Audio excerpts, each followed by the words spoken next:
I think if anything, I would be Christian because like I've been to church and stuff, but I don't really practice it. Like I don't. Sexually religious? Yeah, but I don't go to church. I think demonology is like the study of demons? Yeah, like ethology, isn't that the study of? That way, my parents aren't anything like that. Yeah, I'm Southern Baptist. Born and raised Southern Baptist. I practice a religion. I do not go to church. Taoism, Eastern mysticism. Yeah, I'm just Christian. I'm Sikh. I'm Sikhism. Well, I go to a Christian church. Catholic. Catholic? Yeah. It's the study of demons. I know it's about devil worshippers and people who believe in demons and stuff like that.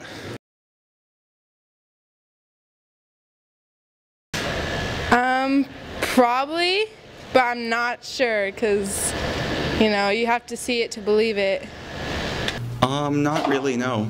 There is, well, it depends on what religion are you, but there is some spirits. You know what to say. You know, when people die, your spirits travel where the same steps that you traveled when you're alive. We believe in demons because if there's a good, a God, obviously there's a bad, demons. Like if there's a God, there has to be demons?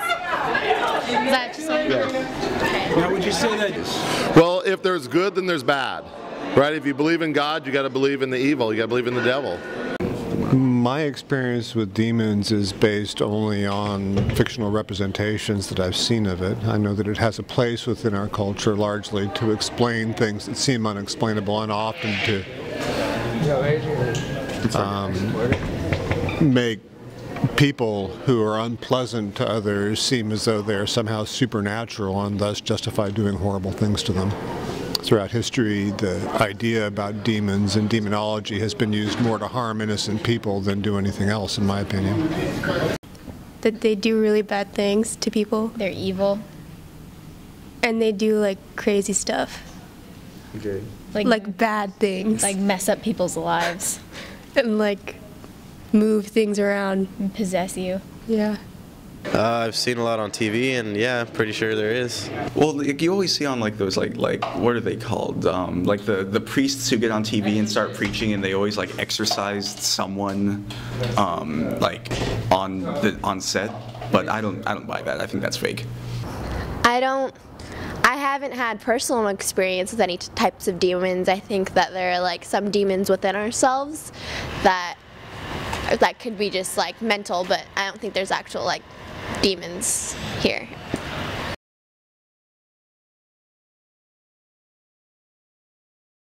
Well, I'm aware of the Christian version of Satan and evil that way.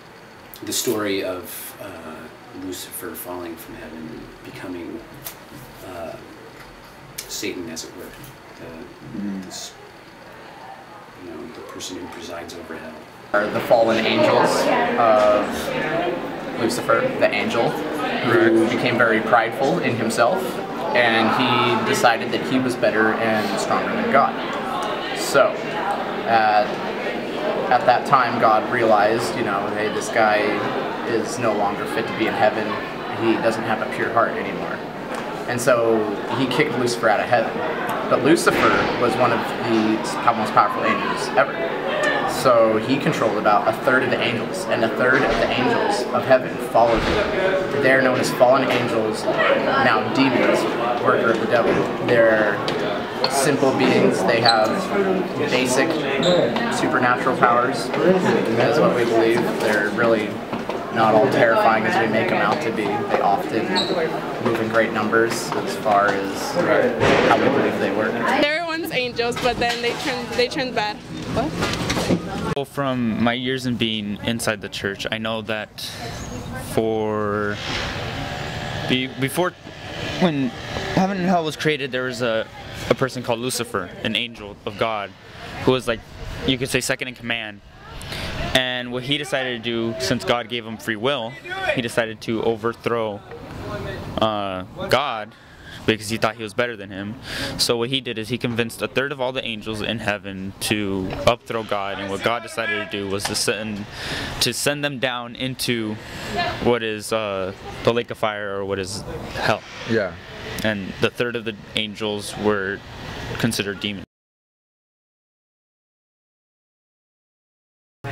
It's a really freaky concept. It's like something is taking you over and making you do these horrible things. It's pretty freaky deaky. I think they're really scary, and I mean, like, they happen, like, they've been proven, and I don't like think that they're anything to just be like messed around with. But I mean, I don't have any personal experience or anything with them, but they seem pretty scary. It's pretty freaky. Like, they take over the body and all that and make them twist around. And I do think this, whatever you give your mind to, whatever you focus on, like if you're constantly looking at everything in terms of what the devil's work is, then that's where your focus creates your thinking. Yeah. Yeah. Whereas if you're thinking of the positive things that positive aspects of your religious faith, if you have religious faith, then necessarily you project a good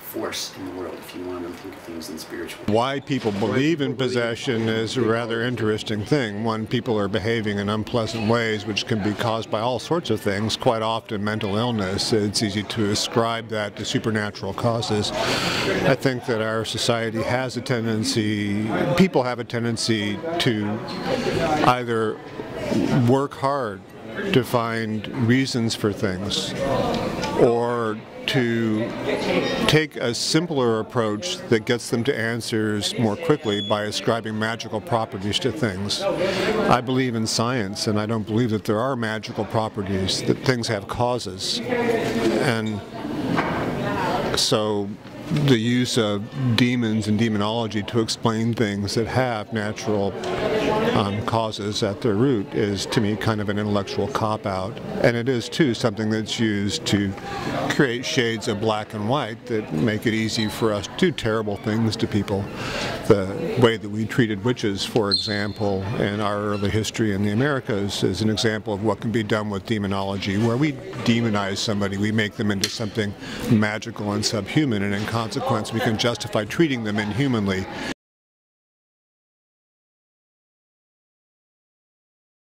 We are young, so let's set the world on fire. We can burn brighter than the sun. Oh. And then we get drunk, right? And then we get drunk. Remix, like. I'm sexy and I know it. Now it's frozen. Something happened for the very first time with you. Something new, true. This is Amazing Grace, how sweet thy sound. Okay, that's enough. That's good. That's good. Try good. That's good. Just a small town girl living in a lonely world. She took the